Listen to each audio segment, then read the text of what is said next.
Okay, loves, I have two messages for you today. One or two, yellow or blue. One or two, yellow or blue. So let's talk about group one, yellow first.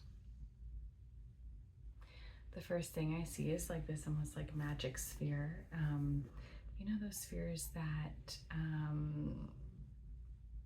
I'm getting, I don't know if anyone has ever watched Alias, but back in the day there's a TV show called Alias, not back in the day, not that long ago. And there was this very important sphere. But if you've also ever seen those spheres that are like on bubblers, on water bubblers, and they can just like spin and move freely. And the thing I feel for you, my dear, is the need to spin and move freely in your life, to just allow yourself to reorient whatever direction you need to, instead of trying to like root down and collect and grab onto and like crampons or like cleats, like instead of having like spikes on your feet to try and dig into and gain traction on the earth. I'm seeing way more of like just going with the flow. And that means like if the water's carrying you around the bend and all of a sudden you feel like you're slamming up against something, just reorient, just change your direction a little bit, and not fight it, but just, if you're feeling like you're hitting a wall, just look into a different direction. And the reminder here that it's not so important to walk away from things that aren't working as to divest your energy from them. You know what I'm saying? Because it's not that we need to cut things off or sever ties. It's more that we need to express and redirect our willingness and where we invest our time and where we invest our energy. And if those are relationships where it just feels like none shall pass, I think you know what this feels like, as opposed to like ones where you're, I don't know, I'm just feeling a lot of like you'll try and engage, and it just feels like an impossible tussle, you know? And it doesn't feel like something that's going towards resolution. It feels like it feels like fighting out of trauma, you know, not progressing for the sake of a solution or the sake of growth. All right, moving on to a new area of this reading for group one. The next thing I see are coniferous trees, like evergreen trees, and a very steep slope. I feel like you've been on a climb. It's not like you're starting a fresh climb, but you've been on a climb, and the trail is steep, but it feels like the weather's so nice. And even if you may be like warm and sweaty, I feel like the environment around you is supportive of that climb, is supportive of that trek, is supportive of that. I'm hearing portage, like when you get out of the water and you carry your canoe over land to get to another body of water. And just a reminder, like this draws back to the imagery at the very beginning of like that sphere that's effortlessly gliding and reorienting, and that is just completely supported by water. Recognize that looking around you, like, yes, you are summiting difficult things, you're climbing steep trails, and I'm not even seeing like a lot of the views. Like, I don't feel like you've got perspective. I don't feel like you have gotten to like a clearing where you can see perspective in your life, or where you can see how far you've come, or where you can see the rewarding vista and the views, the reason why you came on this hike, because that's also not really the point, right? You came for the betterment of yourself, to exercise your muscles, to feel the strain in your body, not to feel how overwhelming it is, but to feel how capable your body has become with all the low-key practice that you've been doing throughout your entire life and lifetimes before. The next thing I see is when you're on this trail, I just see like sitting and taking a break, and it's just like it's like the light is coming through the forest, and like it just feels, it's so beautiful. Just like it looks like a little cheese board or a charcuterie board and like a little white and red checkered tablecloth, and I just feel like you've come to the side of the trail and are drinking good food and wine, or just like your beverage of choice, and enjoying it. Just feels so enjoyable. It feels so enjoyable to be alive in this space and to have this presence with yourself. I don't see really a lot of company, or no, I don't see really a lot of company. It feels very quiet and drawn, but still teeming with life. If you're going through this fallow season of connection, I want you to know that you're not alone, but I want to also draw your attention to the enjoyment that you have when you sit with yourself, when you truly sit with yourself comfortably, when you're at ease, not when you're straining, not when you're pushing, not when you're trying to grow, not when you're beating yourself up, but those times when you're just like pleasantly refueling and spending time with yourself. And a reminder, like now I'm seeing like someone just taking a bath, like a reminder to just do that, to sit and spend time with yourself. Watercolor, bead, make art, sit in your glory and just spend time with yourself, because it's really in those fallow times that relationships are made. It's the sitting with self, not through the exciting times or even the challenging times, but through the times that are the between times. That's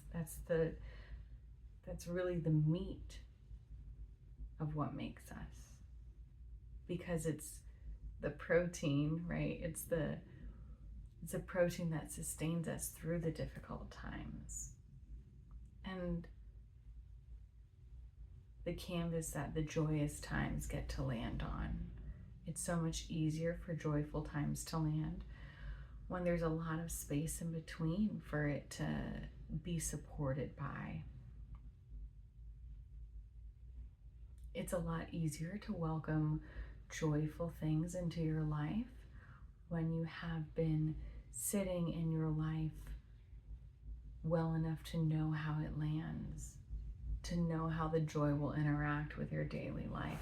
If we are constantly rushing and just not spending time with ourselves, if joy comes in, it's almost like we're so not familiar with the landscape of our own home, of our own heart, that we don't know where the joy goes. And sometimes we don't take it and we let it pass us through, or we give it back out the door because we're like, I don't think I have space for this because I haven't spent time in my home.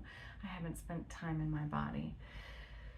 And for all you joy diggers out there, those folks who are just like trying to find joy, trying to find the ultimate, the nines, right? You can chase those experiences, but I have a feeling that their resonance will not land until we know how to sit with ourselves first.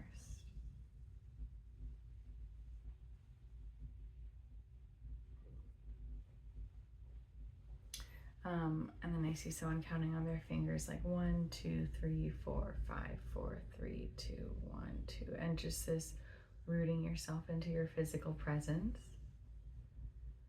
reminding yourself where to be, and not just that it's safe or unsafe to be where you're at, but that no matter if it is safe or unsafe, that you have presence, that you have company, that you have yourself with you at all times. It's more important to know that we're there for ourselves than to guarantee the safety of our experience. Guaranteeing safety is not really what it's all about. It's guaranteeing wealth of presence, guaranteeing that you're going to show up for yourself when you're in hard commitment, when you're in difficult conflict with someone else, when you're in a moment of joy with someone else, knowing that you have your own back and you know your own inner landscape, and you know how to hold that joy and hold that wisdom and hold that pain and trauma for other people, because that's the root of what's not working in your relationships right now, is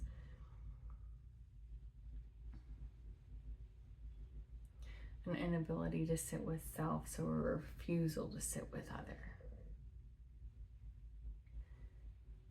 It's easy to refuse to sit with someone else's experience, pain, joy, trauma, hurt, day-to-day life, if you've been denying yourself that own experience.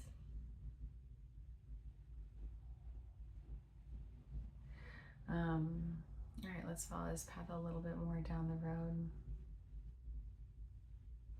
I'm seeing like a white gloved experience, but it's only one. It's like only one glove on. It's like, I feel like you keep one glove very clean, but it's not the same as wearing two white gloves, because if you just do all your dirty work with one hand, then of course the white glove stays clean because it's not doing anything. That's cheating. It is playing the game smart. It is playing the game smart. But friend, why do you have gloves on in the first place? What is it that you're trying to protect yourself from? Pain, hurt, heartbreak? Those are part of the human experience. And I'm not saying that you need to go out there and find those things and that you deserve them if you get them. That's not true. But the truth is that that is what you came here to do. You came here to witness those, witness pain, hurt, drama, trauma, because the way that you witness is the way that it changes. There are many people, the way that they've been trained is to see a drama and make it a trauma, whereas you have the capacity to witness a trauma and make it a drama, like plays, dramas, like the laughing faces and the sad faces, and to, instead of committing it to somatic memory, lifting it from somatic memory, right? Because when you witness, when you specifically witness trauma with a T or drama with a D, it doesn't matter, you are allowing the somatic memory of this, like the wounding, the pain, the hurt, to come out of the body and to be like lifted up and played with, and almost like played with like hot potato, like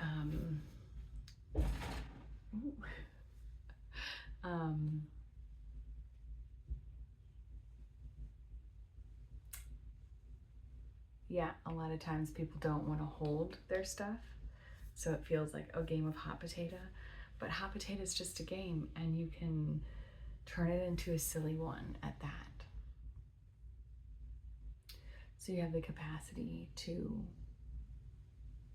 lift and add levity and lightness to things that people are keeping inside of their bodies as wounds that don't need to be there that way. You know, they can be, that's part of the experience. People really don't like it. Some people do, but those are not the people that you're supposed to be around, because you are in the business of lightening the energetic load.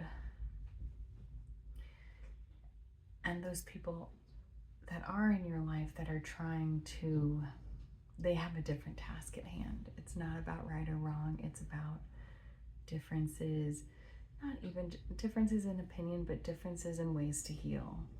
Some people need to feel the full extent. Like some people heal through the soma, through the body. And some people's, I'm seeing the people that you're thinking of, like some people's bodies are alchemical, and when they put pain and wounding into their bodies, that's kind of like how the fire gets hot enough to melt the metal and to reshape it. That is not how you work, friend. Not how you work. So stop trying to do that with you. And also stop trying to tell other people that that's not what's for them, because when you're smelting, when you're melting metal, the fire has to be hot enough.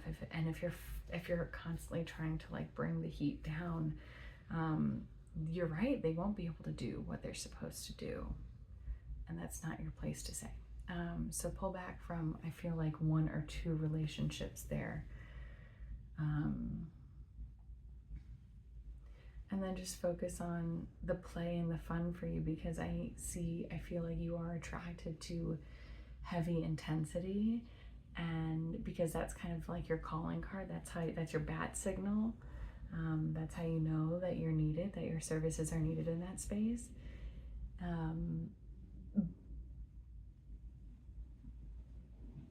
But there's a certain energy of those that you work with that are trying to have lightness and have fun. A lot of times they can be numbing out, right? Because they're not trying to feel things in their body more deeply. Those are the people you're trying to work with, right? Not the people who are trying to wound themselves, are trying to hurt themselves more. You're trying to work with the people who are trying to numb out, who are, I mean, it's 2 edges of the same sword, because I was going to say, who are binge eating, who are numbing out, tuning out, who are protecting themselves, because that in the same way is also hurting ourselves more. It's inflicting pain, but in a less direct way, right? You're working with people who are more avoidant as opposed to people who are more masochists. Okay. All right, I'm hearing that that's it for group 1. I am a channel and I work with the Akashic Records. My name is Corinne. I should have said that at the beginning. But this is the kind of work I do. I work with individuals and couples, and then also businesses, like people who are shepherding businesses, to read the energetics of the soul purpose and path of that person, and to help them do their job more wisely. So kind of like help you with efficiency in your own life, because it's often that you're already doing the work, but when we're feeling icky, sticky, it's kind of like a, not to make it corporate, like an annual performance review. Like a reading is, yeah, kind of like an annual performance review, but like the fun and exciting kinds, right? Like where it's like, what can we do better? Not like you did bad. It's not the way. So anyway, that's the kind of work that I do, and thank you for being here today, and I'll see you on the flip. Okay. All right, group 2, blue. My blue group 2.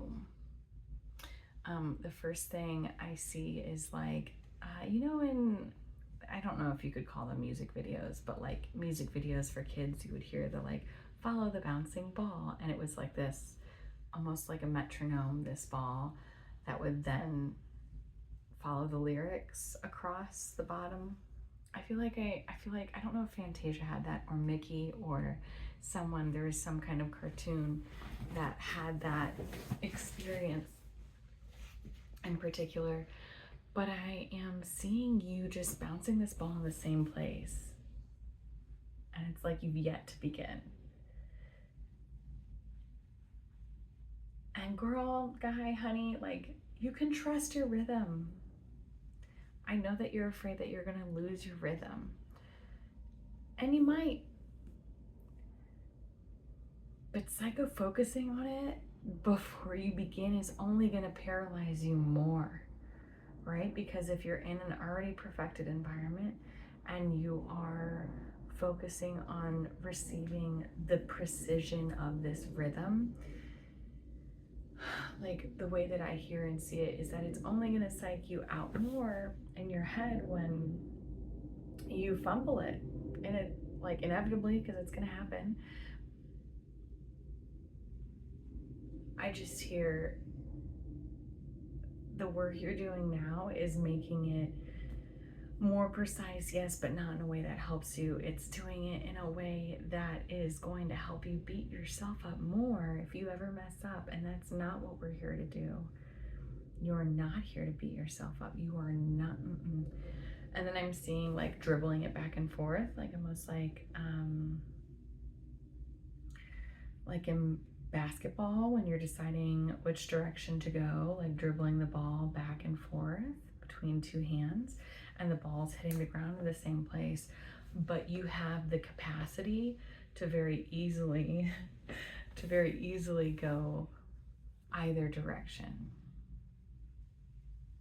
because your body is poised.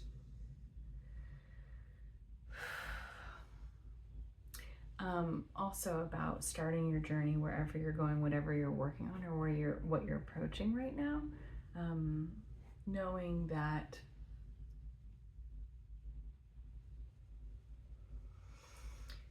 it's not about which of the forks in the road that you take right now. It's less about that and more about you're going to have to change your direction a lot of times. So like let's say you take the fork to the right, you may end up taking a sharp left at the very beginning of that. So it's almost like you just went left, right?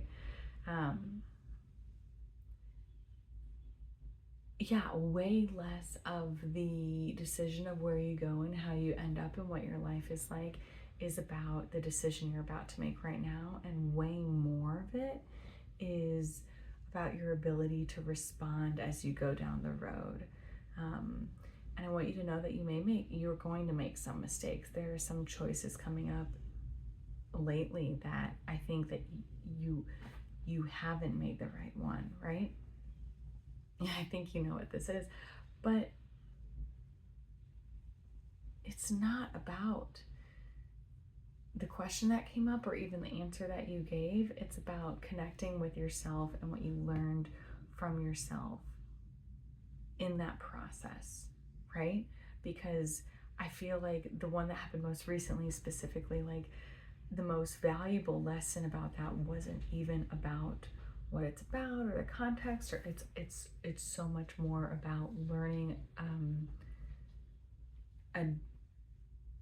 not a deeper depth of your character, but it's learning about a preference that you didn't know that you had from before, that you didn't know you had before.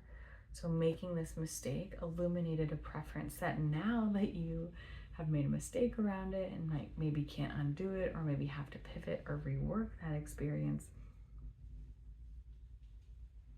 now you can keep in mind going forward, and you can see it on the beginning end. So you can advocate for yourself and take it into account before you hit that kind of a fork in the road again. Okay, let's take it to a new area for the blue group.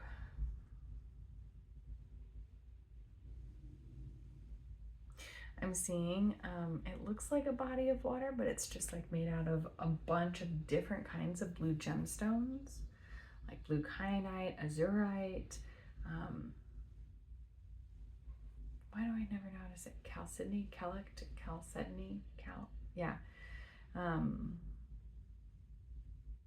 blue calcite, yeah. Even some different kind of green colors. Just it basically looks like a watercolor of water that's just made out of gemstones instead of watercolor. And this is just a reminder of stones are medicines. They're vibrational medicines, right? Or just vibrational frequencies that we can interact with or tune ourselves with, like one does with a medicine. This is just a reminder of how many different frequencies you have collected and consumed. So many. You have a wealth of knowledge to choose from, to draw from, and to dispense to others. It's less about you going out and peddling your wares as it is responding to those who come to you in need. Because your signature that you're figuring out yet, that you are working on now, that you've yet to really perfect, is knowing exactly what someone needs just by sight. You still need a little bit of more information from them to understand their illness or what it is they're struggling with. And so there's a want for you to interact with people and start not assuming, because now I'm seeing like, it's almost like racial profiling. We don't need to be judging people by the way that they look, right? But you are going to pick up on subtle energetic shifts based off of people's appearances. And it's their energetic appearance. It's not their physical appearance, like how they look to our eyes. It's about how they feel in your body when they approach you, their appearance to you, the way that their aura appears to you. And I'm seeing like appears, meaning like how people peer into you, how they come up and look into you, how their eyes question you, right? What they seek from you, because you're able to read people's energetic energies before they even say words from their mouths, before they even make requests. You can hear or feel or know their needs with a deeper sense. And so your task at hand right now, which is so cool, is to begin to recognize these earlier and to start seeing patterns, and then to start knowing the medicines that these people are asking for. So instead of just giving them a mix of these gemstones, right, you can start paring down and not just picking from, like, having an educated guess of what someone needs instead of just like giving them a scoopful of your resources, right? You can get in there and be like, oh, they absolutely need malachite. That's for them. And so you know, and it's also not even just about understanding the person's illness, but also about understanding the medicine that you're taking out of your bag and reaching into the bag and feeling what green malachite feels like knowing the relationship with that kind of stone, with that kind of medicine and energy before you, like, so that way your hand just, it's like making it muscle memory for you.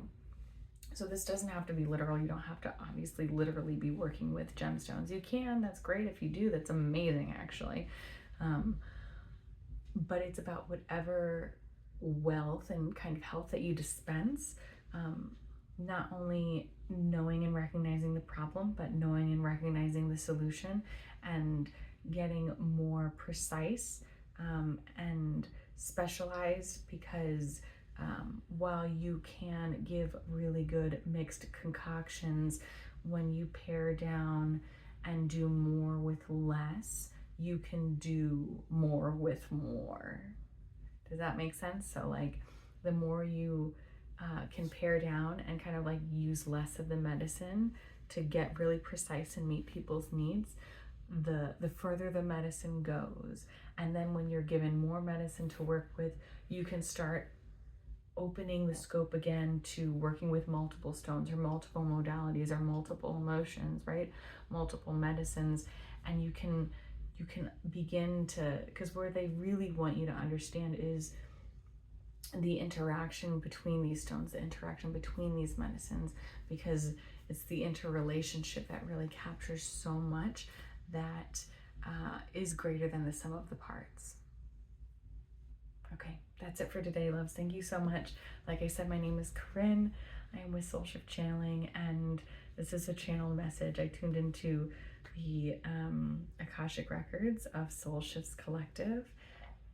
Excuse me, and this is what I do. I work with energy, specifically with helping people attune to and get information about their energy, about how you interact with energy, about what your path purpose is, what your energetic purpose is in this life, and to kind of help people who are already tuned in with their energetic purpose of like where they can refine and get even more efficient, because I know you want to help more people. I know you want your medicine to go far, and that's really important for all of us, because you know, we all need medicine, and it also is just really important.